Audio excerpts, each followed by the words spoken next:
வெளிநாடுகளில் திருநாய்களால் ஏற்படும் தொல்லைகளுக்கு எவ்வாறு தீர்வு காணப்பட்டுள்ளது என்பதை தெரிந்து கொண்டு அதை நம் நாட்டிலும் பின்பற்றலாம் என சென்னை உயர்நீதிமன்றம் பரிந்துரை செய்துள்ளது. இந்த நிலையில் பல்வேறு உலக நாடுகள் இந்த சிக்கலை எவ்வாறு கையாளுகின்றன என்பது குறித்து இந்த செய்தி தொகுப்பில் தற்போது பார்க்கலாம். இந்திய அளவில் தெருநாய்களால் ஏற்படும் சிக்கல்கள் நாளுக்கு நாள் தீவிரமடைந்து கொண்டே போகின்றன. குப்பை மேலாண்மை இதில் முதன்மையான பங்கு வகிக்கிறது.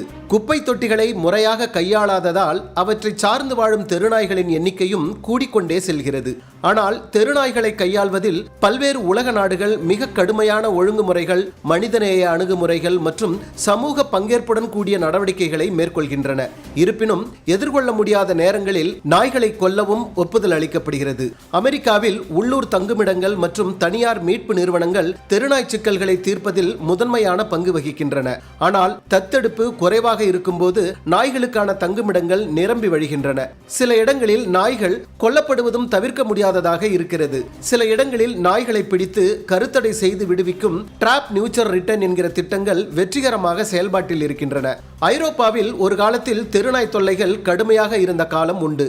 ஆனால் இன்று ஐரோப்பிய நாடுகளின் தெருக்களில் நாய்கள் பெரும்பாலும் காணப்படுவதில்லை. கடுமையான சட்டங்கள், நாய்களுக்கு கட்டாய பதிவு, மைக்ரோசிப் பொருத்துதல், நாய்களை கைவிடுவோருக்கு ஒருத்தல் கட்டணம் விதிப்பது மற்றும் முறையான காப்பகங்கள் போன்றவையே இதற்கு காரணமாக அமைந்துள்ளன.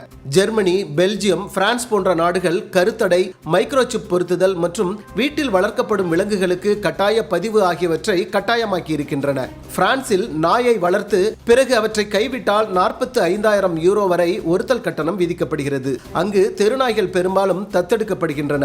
கொல்லப்படுவது அரிதாகவே காணப்படுகிறது. சுவிட்சர்லாந்து மற்றும் ஸ்வீடன் நாடுகளில் விலங்குகள் நலனுக்கான சட்டத்தின் கீழ் உள்ளாட்சி அமைப்புகள் மற்றும் தொண்டு நிறுவனங்கள் மூலம் தெருநாய்களுக்கான நீண்டகால பராமரிப்பு உறுதி செய்யப்படுகிறது. கிரீஸ் மற்றும் இத்தாலி நாடுகள் நாய்களுக்கு கருத்தடை செய்து பிறகு விடுவிக்கும் முறையை பயன்படுத்துகின்றன. சிங்கப்பூரில் நாய்கள் வளர்க்க உரிமம், மைக்ரோசிப் ஆகியவை கட்டாயமாக்கப்பட்டுள்ளன. நாய்களை கைவிட்டால் கடுமையான சட்ட நடவடிக்கைகளை எதிர்கொள்ள வேண்டும். அரசு ஆதரவுடன் மேற்கொள்ளப்படும் தத்தெடுப்பு திட்டங்களும் உண்டு. இதனால் சிங்கப்பூரில் தெருநாய்கள் கிட்டத்தட்ட காணாமலேயே போய்விட்டன. தாய்லாந்து நாடும் ஒரு காலத்தில் நாய்க்கடி தொல்லையால் வெகுவாக நிலை குலைந்திருந்தது. தற்போது சோய் டாக் ஃபவுண்டேஷன் போன்ற அமைப்புகள் மூலம் நாய்கள், பூனைகள் போன்றவற்றை பிடித்து கருத்தடை செய்து தடுப்பூசி போட்டு விடுவிக்கும் CNVR எனப்படும் திட்டம் செயல்படுத்தப்படுகிறது. இதன் மூலம் பல லட்சம் நாய்களுக்கு கருத்தடை செய்யப்பட்டு நாய்க்கடி தொல்லை வெகுவாக குறைக்கப்பட்டுள்ளது.